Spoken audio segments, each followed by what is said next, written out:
फिर मैं अपने YouTube चैनल पर आप सभी का स्वागत करता हूं। हम लोग पढ़ रहे थे हिंदी साहित्य का इतिहास, और हिंदी साहित्य के इतिहास में हम लोगों ने क्या पढ़ा था उसको हम लोग एक बार रिवीजन कर लेते हैं। देखिए, हमने पढ़ा था हिंदी साहित्य के इतिहास में हमने सबसे पहले पढ़ा था भाषा का विकास।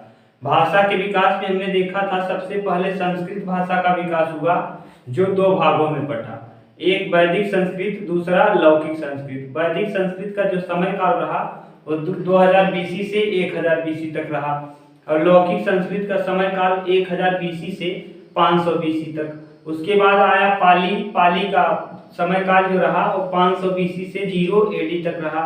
पाली के बाद आया प्राकृत, और प्राकृत का जो समय काल रहा वह रहा 0 एडी से 500 एडी तक। प्राकृत के बाद अपभ्रंश आया, जिसका समय काल रहा 500 एडी से 900 एडी तक। अपभ्रंश के बाद अवहट्ट आया, और अवहट्ट का समय काल रहा 900 से 1100। और अवहट्ट के बाद पुरानी हिंदी या आरंभिक हिंदी आया, जिसका समय काल रहा 1100 से माने 1100 से अब तक, और जिसमें हम लोगों ने 3 कालखंडों में बांटा उसको। 1100 से 1350 को हमने बांटा आधुनिक आरंभिक हिंदी या उसी को आदिकाल के नाम से। उसके बाद 1350 से लेकर के 1650 तक का जो समय काल रहा वो मध्यकाल में बटा, जिसे हमने भक्ति काल कहा। मध्यकाल को 2 भागों में बांटा गया, एक भक्ति काल और एक रीति काल। भक्ति काल का जो समय काल रहा वो 1350 से 1650, जबकि रीति काल का जो समय काल रहा वो 1650 से 1850 रहा। उसके बाद आया रीति काल के बाद आया आधुनिक काल। आधुनिक काल का जो समय काल रहा उसका समय काल रहा 1850 से अब तक का, और 1850 से अब तक के समय काल को भी हमने कई भागों में बांटा। पहला भाग आया भारतेंद्र युग, और भारतेंद्र युग का जो समय काल रहा वह रहा 1850 से 1900 तक। भारतेंद्र युग के प्रवर्तक रहे भारतेंदु हरिश्चंद्र। उसके बाद आया द्विवेदी युग। द्विवेदी युग के प्रवर्तक रहे महावीर प्रसाद द्विवेदी। उसके बाद छायावाद युग, और छायावाद युग के प्रवर्तक रहे जयशंकर प्रसाद। उसके बाद समय काल आया प्रगतिवाद या मार्क्सवाद युग। आज हम लोग पढ़ेंगे प्रगतिवाद या मार्क्सवाद युग, जिसके प्रवर्तक रहे नागार्जुन, जिन्हें आधुनिक कबीर के नाम से जाना जाता है। अब हम लोग पढ़ते हैं प्रगतिवाद या मार्क्सवाद युग। यदि आप इन सब जितना भी बोला गया इसको पढ़ना चाहते हैं तो आपको प्लेलिस्ट में हिंदी के सारे वीडियो एक साथ मिल जाएंगे। यदि चैनल पे आप नए हैं तो चैनल को सब्सक्राइब कर लीजिए, बेल आइकन को प्रेस कर दीजिए, जिससे टाइम टू टाइम आपको नोटिफिकेशन मिलता रहे। इस चैनल पे सारे सब्जेक्ट आपको प्रोवाइड किए जाएंगे। देखिए, अब हम लोग पढ़ते हैं प्रगतिवाद या मार्क्सवाद युग। प्रगतिवाद या मार्क्सवाद युग। प्रगतिवाद या मार्क्सवाद युग, इसी को या मार्क्सवाद युग।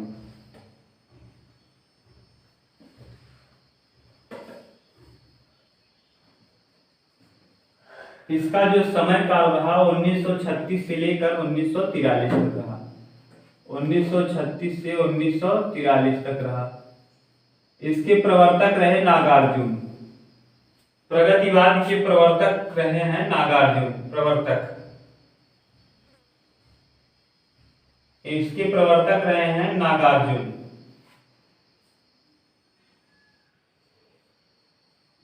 प्रगतिवाद के प्रवर्तक पूछा जाएगा, प्रगतिवाद के प्रवर्तक कौन है? तो प्रगतिवाद के प्रवर्तक हैं नागार्जुन, जिन्हें आधुनिक कबीर के नाम से जाना जाता है। जिन्हें क्या कहा जाता है? जिन्हें आधुनिक कबीर के नाम से जाना जाता है। आधुनिक कबीर। आधुनिक कबीर के नाम से किसे जाना जाता है? नागार्जुन को। नागार्जुन किसके प्रवर्तक हैं? प्रगतिवाद के प्रवर्तक हैं। अब इसमें जो जो राइटर आते हैं उन राइटर को देख लेते हैं, और फिर उनकी क्या क्या रचनाएं महत्वपूर्ण है उसको देख लेते हैं। फिर हम लोग पढ़ते हैं प्रयोगवाद या फिर प्रयोगवाद युग या तार सप्तक युग या फिर नई कविता, तीनों साथ में पढ़ लेंगे। तो पहले हम लोग पढ़ लेते हैं प्रगतिवाद या मार्क्सवाद युग। प्रगतिवाद या मार्क्सवाद युग के प्रवर्तक हैं नागार्जुन, जिन्हें आधुनिक कबीर कहा जाता है, जिसका समय काल रहा 1936 से 1943 तक। अब हम लोग देखते हैं इसके और कौन कौन से कवि या लेखक महत्वपूर्ण हैं। तो देखिए कौन है इसमें, कौन कौन से हैं? रामधारी सिंह दिनकर, रामधारी सिंह दिनकर, रामधारी सिंह दिनकर,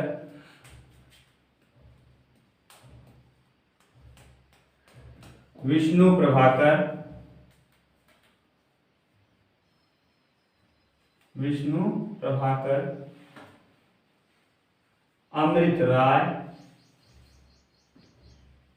अमृत राय।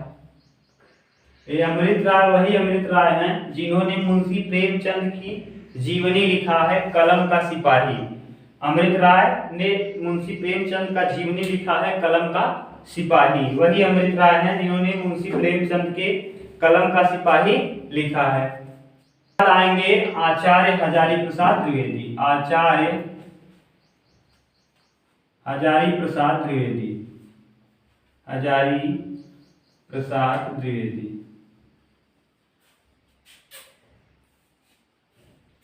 आचार्य हजारी प्रसाद द्विवेदी। देखिए, प्रगतिवाद युग या मार्क्सवाद युग का समय काल जो रहा 1936 से लेकर के 1943 तक रहा। इसके प्रवर्तक रहे नागार्जुन, जिन्हें आधुनिक कबीर भी कहा जाता है। इसके अंतर्गत जो जो इम्पोर्टेंट लेखक या फिर रचनाकार आते हैं उनको यहाँ लिख दिया गया है। रामधारी सिंह दिनकर है, विष्णु प्रभाकर हैं, अमृत राय जिन्होंने कलम का सिपाही मुंशी प्रेमचंद की जीवनी लिखा है, और आचार्य हजारी प्रसाद द्विवेदी। आचार्य हजारी प्रसाद द्विवेदी जो थे वो आचार्य रामचंद्र शुक्ल के घोर विरोधी थे। आचार्य रामचंद्र शुक्ल जो भी कहा करते थे छायावाद के विषय में, आचार्य रामचंद्र शुक्ल छायावाद के जो थे वो माने छायावाद की किसी भी कहानी या किसी भी कविता का हमेशा विरोध किया करते थे, और उसका जो सपोर्ट किया करते थे यही थे हजारी प्रसाद द्विवेदी। अब हम लोग इनके रचनाओं को देख लेते हैं एक एक करके, तब तक आप इसका एक स्क्रीनशॉट ले लीजिए।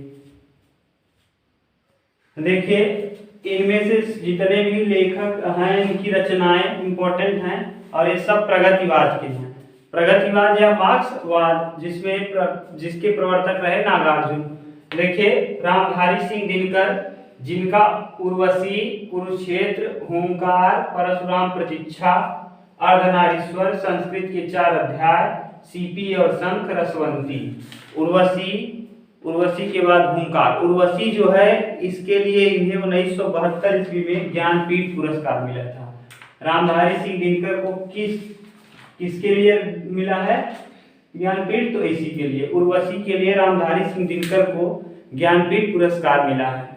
इसके बाद कुरुक्षेत्र जो है यह कुरुक्षेत्र, उसके बाद हुंकार, फिर परशुराम की प्रतीक्षा, अर्धनारीश्वर, संस्कृत के 4 अध्याय, सीपी और शंख और रसवंती।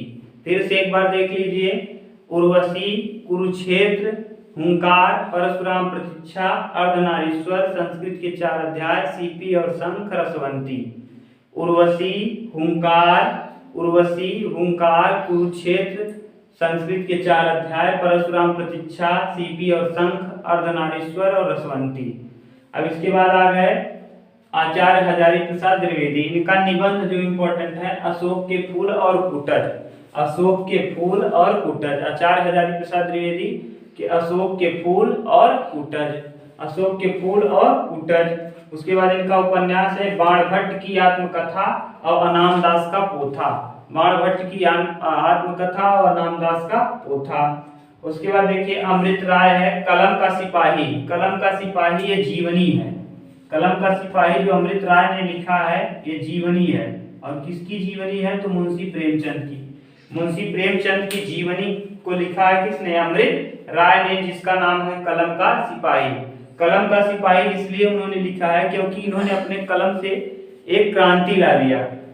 इनके कविता आप पढ़ेंगे, गोदान, गबन, ईदगाह, जितनी भी कहानियां या फिर इनके रचनाओं को पढ़ेंगे आप, उसमें आप भाव विभोर हो जाएंगे, क्योंकि इनकी जो रचनाएं या कहानियां रही हैं बहुत ही भावुक वाली कहानियां रही हैं। तो जैसे आप लोग देखिए, ईदगाह पढ़े होंगे हामिद वाला, या फिर आप बड़े घर की बेटी, ये सब किसकी है रचना? मुंशी प्रेमचंद की। बहुत शानदार तरीके से लिखा करते थे मुंशी प्रेमचंद। उसके बाद हम लोग देखते हैं विष्णु प्रभाकर। विष्णु प्रभाकर का कई बार पूछा गया है, आवारा मसीहा किसके द्वारा लिखा गया है? तो आवारा मसीहा विष्णु प्रभाकर के द्वारा लिखा गया है। और यह किसकी जीवनी है? तो शरद चंद्र की जीवनी है। कई बार ये प्रश्न आया है यूपीपी में। देखिए विष्णु प्रभाकर ने लिखा है आवारा मसीहा, ये किसकी जीवनी है? तो शरद चंद्र की जीवनी। शरद चंद्र की जीवनी किसमें है? आवारा मसीहा में। और इसके लेखक कौन है? तो इसके लेखक हैं विष्णु प्रभाकर। उसके बाद आता है रामविलास शर्मा, जिन्होंने लिखा है साहित्य साधना, निराला जी की जीवनी। सूर्यकांत त्रिपाठी, निराला की जीवनी क्या है? सूर्यकांत त्रिपाठी निराला की जीवनी का नाम है साहित्य साधना। सूर्यकांत त्रिपाठी निराला की जीवनी का नाम है साहित्य साधना, और जिसके लेखक हैं रामविलास शर्मा। रामविलास शर्मा। तो फिर से देख लीजिए आप एक बार। रामधारी सिंह दिनकर ने लिखा है उर्वशी। उर्वशी के बाद कुरुक्षेत्र, ओंकार, संस्कृत के 4 अध्याय, रसवंती और अर्धनारीश्वर, सिफी और शंख। इसके बाद अमृत राय, कलम का सिपाही, जिसमें मुंशी प्रेमचंद की जीवनी है। रामविलास शर्मा ने लिखा है साहित्य साधना, जिसमें सूर्यकांत त्रिपाठी निराला का जीवनी है। और विष्णु प्रभाकर वाला इंपॉर्टेंट है, आवारा मसीहा किसने लिखा है? विष्णु प्रभाकर ने लिखा है। इसमें किसकी जीवनी है? तो शरद चंद्र की जीवनी है। इसके बाद आचार्य हजारी प्रसाद द्विवेदी ने जो निबंध लिखा है अशोक के फूल और कुटर, और उपन्यास जो लिखा है बाणभट्ट की आत्मकथा और नामदास का ओथा। इसके बाद अब बच जाता है प्रयोगवाद, और प्रयोगवाद के बाद प्रयोगवाद, उसी में तार सप्तक आ जाएगा। तार सप्तक से प्रश्न अवश्य आता है, चाहे जिस परीक्षा को देंगे आप। तार सप्तक को 4 भागों में लिखा गया था, जिसमें पहला, प्रथम, दूसरा, तीसरा और चौथा। प्रथम वाले में 7 कवि आते हैं, जिसके लेखक रहे अज्ञेय जी। हाँ, अज्ञेय जो प्रतीक पत्रिका में लिखे हैं, उसको आप अगले वीडियो में देखेंगे। मिलते हैं हम लोग अगले वीडियो में, तब तक के लिए थैंक यू।